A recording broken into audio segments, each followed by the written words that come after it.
যে রাধে সে চুলও বাঁধে, এই প্রবাদটা তাওহিদ হৃদয়ের সঙ্গে অনেকখানি মেলে। হৃদয়ের ব্যাট যেমন কথা বলে, সোশ্যাল মিডিয়ায় দারুণ দারুণ শব্দের গাঁথুনিতে হৃদয় ঝড় তোলেন কিবোর্ডেও। মূলত ঢাকা বিশ্ববিদ্যালয় শিক্ষার্থী হৃদয়ের এই লেখালেখির নেশা ছোটবেলা থেকেই। আপনার লেখা নিয়ে ফেসবুকে অনেক আলোচনা হয়, আপনি দেখেন?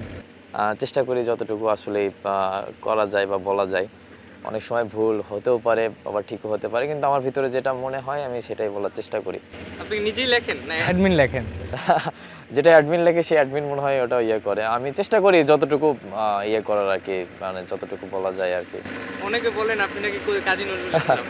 মানুষ শোনেন, অনেকে অনেক কিছুই বলবে, এটা তো স্বাভাবিক। আমাদের জীবনে আরও বেশি বলবে, কারণ অ্যাজ এ পাবলিক ফিগার আপনাকে অনেক সময় অনেক কিছু সহ্য করতে হবে, অনেক কিছু বলবে। তো এটা আসলে ধরলে হবে না। মানুষের কাজ বলা, আমি তো আপনার মুখ বন্ধ করতে পারবো না, বা আপনি আরেকজনের মুখ বন্ধ করতে পারবেন না। তো আমি এই জিনিসটা এনজয় করি। আমি চাই মানুষ যত ইচ্ছা তত বলুক, এটা আমার কিছু যায় আসে না। কারণ বলার ভিতরেও ভালো দিকও থাকতে পারে, খারাপ দিকও থাকতে পারে। আমি যদি ভালো দিকটা নিই তাহলে তো আমার কোনো অসুবিধা নেই। আমি চাই মানুষ বলুক, কোনো সমস্যা নেই। ঢাবিতে চান্স পাওয়ার পরে নাকি আপনার লেখালেখি বাড়ছে? জিনিসটা এমন না, তা আগে থেকেই আর কি, এরকম কিছু না। লিখতে কি ছোটবেলা থেকে ভালো লাগে?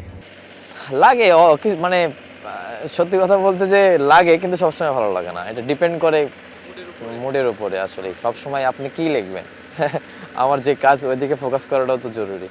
বই পড়েন? বই পড়া হয়, অবসর সময়ে বই পড়া হয়, কিন্তু বেশি না এখন। মানে অনেক সময় ব্যস্ততা থাকার কারণে হয়তো বা পড়ি না, কিন্তু চেষ্টা করি যতটুকু পড়া যায় আর কি, মানে মাইন্ডটা ফ্রেশ রাখা যায় যতটুকু।